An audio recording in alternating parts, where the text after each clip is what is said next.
In a colorful garden, Carrot and Flower lived side by side.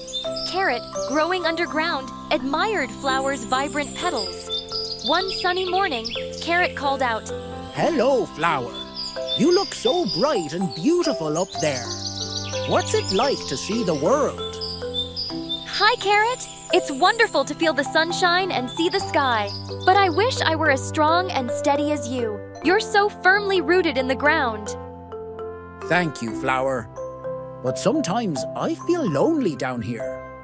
I wish I could see the sunshine like you do." One day, a strong wind blew through the garden. Flower started to sway dangerously.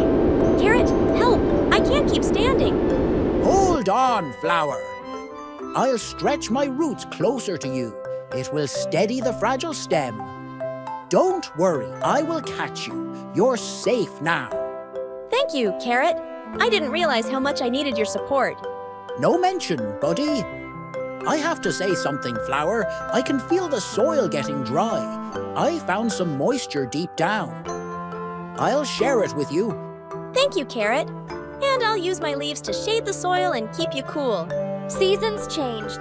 Carrot and Flower grew even stronger together. Moral: their friendship blossomed, teaching the other plants the power of helping each other, making the garden a beautiful and happy place for all.